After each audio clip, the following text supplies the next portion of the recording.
ایک دفعہ حضور کی زبان نور سے نکلا، ایک دفعہ صرف، کہ ایک اویسے کرنی ہے، یہ صحیح مسلم ہے، ایک دفعہ نکلا، ایک اویس کرنی ہے۔ کرن کی شاخ ہے مراد، اس شاخ سے تعلق رکھتے ہیں، باپ کا نام عامر ہے، اویس بن عامر کہلاتے ہیں، برس کے نشان تک۔ یہ دیکھو، یہ ساری نشانیاں حضور نے بتائیں۔ کتنی جگہ آپ نے سنا ہے حضور نے دیکھا نہیں انہیں؟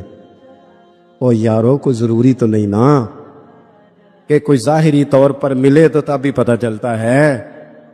محبوب کا پتہ ہے کون کہاں کہاں بیٹھ کے روتا ہے۔ لب واہ ہیں، آنکھیں بند ہیں، پھیلی ہیں جھولیاں، کتنی مزے کی بھیک تیرے پاک در کی، کتنی مزے کی بھیک۔ ماہ مدینہ اپنی تجلی عطا کرے، یہ ڈھلتی چاندنی تو پہر دو پہر کی۔ او ویکھو نا، روزے دے دوالے نے غلام دیاں ٹولیاں، وہ ایک پہ سن دے کروڑا دیاں بولیاں، اور بڑی امید ہے، بڑی امید ہے سرکار قدموں میں بلائیں گے۔ کرم کی جب نظر ہوگی مدینے ہم بھی جائیں گے، اور اگر جانا مدینے میں ہوا ہم غم کے ماروں کا تو مکینے گنبد خضرا کو حال دل سنائیں گے۔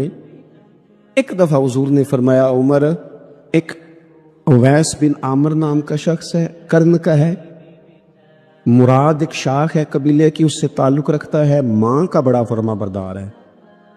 یہ دیکھیں حضور غلاموں کی نشانیاں بتا رہے ہیں، غلاموں کی۔ بے خبر ہو جو غلاموں سے، وہ آقا کیا ہے، اور بندہ مٹ جائے نہ آقا پہ تو وہ بندہ کیا ہے۔ فرمایا برس کے نشان ہے چہرے پہ، برس ہوا تھا وہ ٹھیک ہو گیا، درہم کے مطابق نشان ہوگا، ماں کا فرما بردار ہے۔ اور حضور نے فرمایا، عمر، اس بندے کی شان اتنی ہے کہ وہ اگر اللہ کو کوئی قسم دے دے تو رب پوری کر دیتا ہے۔ فرمایا اگر عمر تیری ملاقات ہو گئی نا تو اس سے اپنے لیے دعا کرا لینا۔ بس طے کر لیا حضرت عمر نے۔ جو بندہ بھی یمن سے آئے، عمر پوچھیں اویس کو جانتے ہو، اویس کو جانتے ہو؟ جو بھی ملے نا، حضرت عمر پوچھے اویس کو جانتے ہو؟ ایک وقت وہ آ گیا کہ حضرت اویس خود ہی آ گئے، حضرت عمر کی ملاقات ہو گئی۔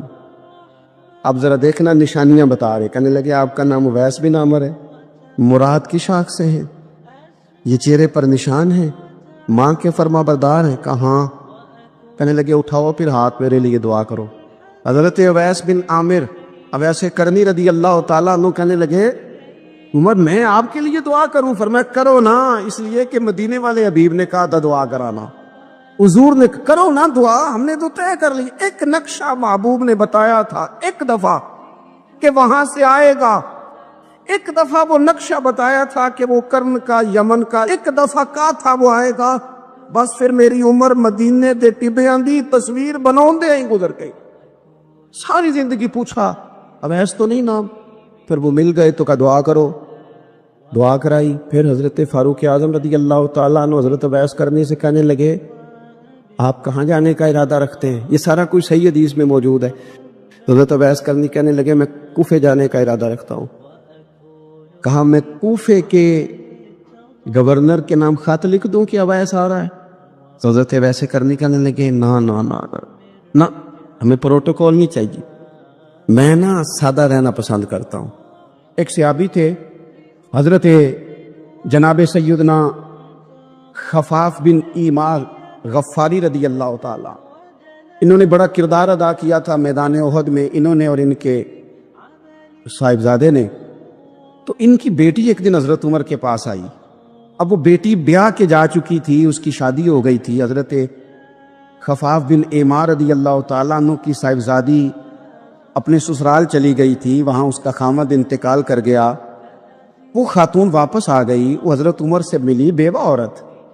اس بیوہ خاتون نے آ کے یہاں تو میرے بھائی وہ فوجی بیچارے جن کی بیویاں، جن کو ایک تقریب میں تو خوب ایوارڈ دینے کے لیے بلایا جاتا ہے، میں نے یتیمی کا وقت گزارا ہے، مجھے پتہ ہے کہ 2-4 مہینے لوگ آ کے کہتے ہیں کوئی حکم ہوا تو دس آ جائے، پھر جب 1 سال گزر جاتا ہے تو پھر لوگ کہتے ہیں 4 بھرا نے کام کیوں نہیں کر دے؟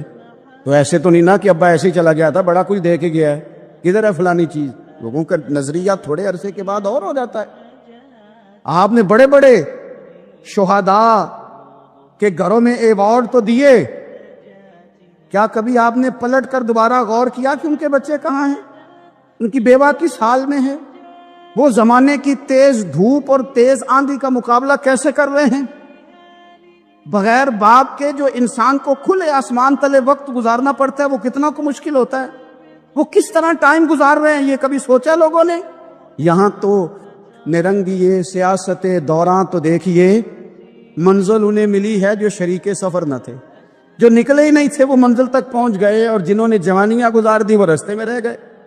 حضرت خفاف بن ایما کی صاحبزادی بیوہ ہو کے آ گئیں، بچے ساتھ تھے، سرے راہ جناب عمر سے ملی اور مل کے کہنے لگی حضور میں اس صحابی کی بیٹی ہوں انہوں نے احد والے دن اپنے بیٹے کے ساتھ مل کے معاشرہ کیا تھا، بچے میرے یتیم ہو گئے ہیں، میں بیوہ ہوں۔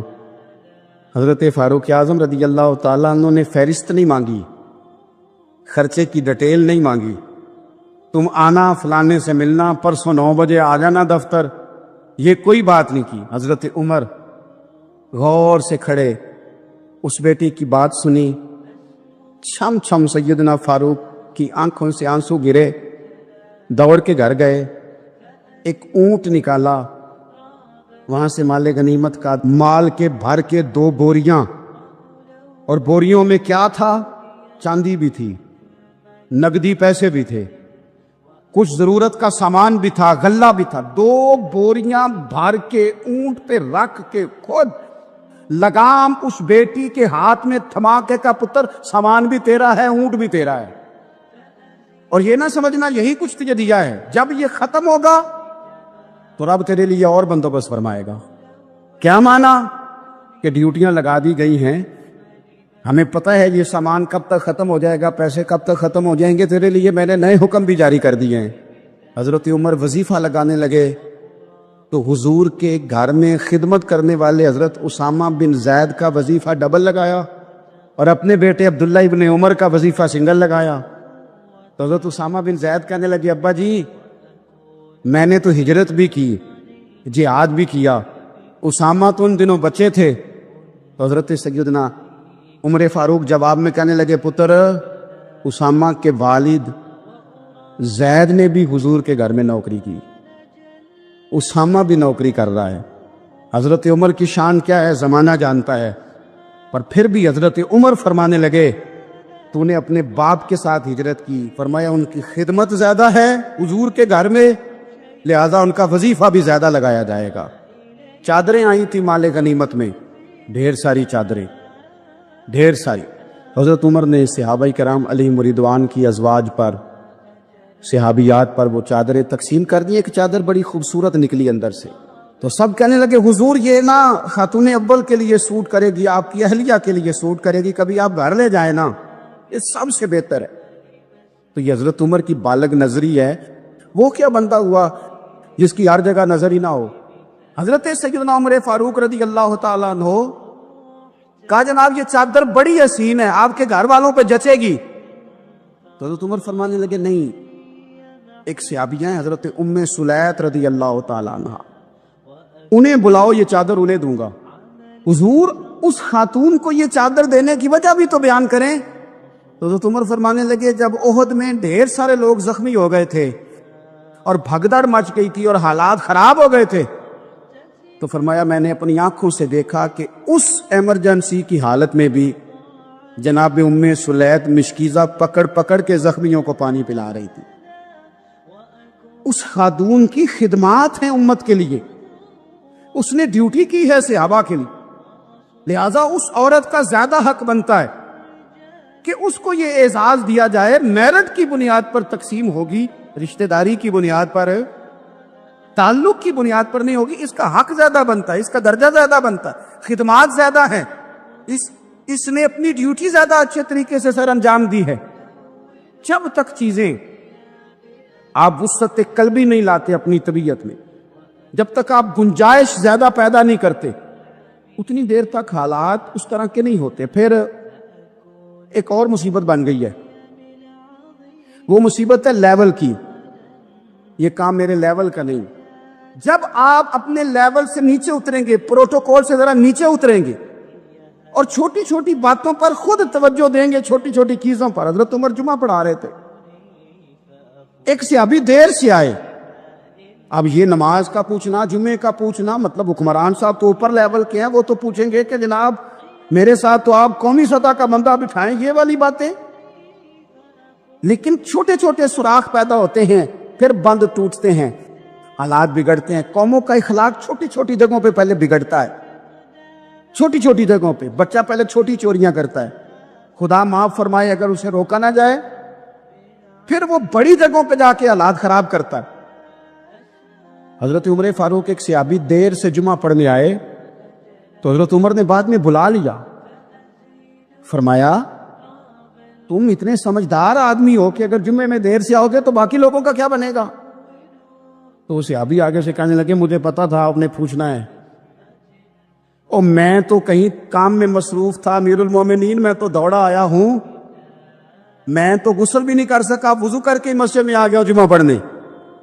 تو حضرت عمر فاروق ان کی بات سن کے خوش ہوئے، فرمانے لگے رب تیرا بھلا کرے، اس طرح کرنا، آئندہ جمعہ پڑھنے آنا تو غسل کر کے آنا. میرے نبی پاک نے غسل کرنے کا ارشاد فرمایا جمعے والے دن، غسل کر کے آنا. ان باتوں کا بھی، یعنی حکومت کے قومی معاملات اور عالمی نقطہ نظر بھی ان کے ذہن میں ہے. اور یہاں تک جو باریک چیزیں حضرت عمر رضی اللہ تعالیٰ عنہ کے زمانے میں اس قحط کے دور میں بارش نہیں ہوتی، حضرت بلال بن حارث المزنی یہ صحابی ہیں، مصنف ابن ابی شیبہ میں موجود ہے. یہ ختم کیسے ہوئی، قحط ختم کیسے؟ وہ گئے جا کے نا حضور کے روضے پہ حاضر ہوئے، حضور بارش نہیں ہو رہی، مہربانی کریں.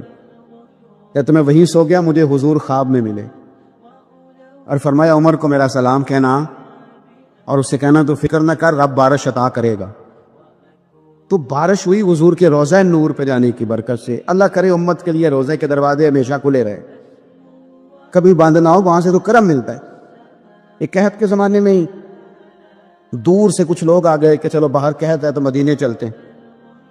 انہوں نے آ کے باہر ڈیرا لگا لیا. حضرت عمر کو پتہ چلا کچھ مسافر بھی آ گئے، تو آپ نے کھانے پینے کا سامان اٹھایا، پشت پہ رکھا، کندھے پہ تو جا رہے ہیں. جناب ابو ہریرہ فرماتے ہیں عمر بھی تھے، ان کے خادم بھی تھے. میں نے پوچھ لیا کہاں جا رہے ہو؟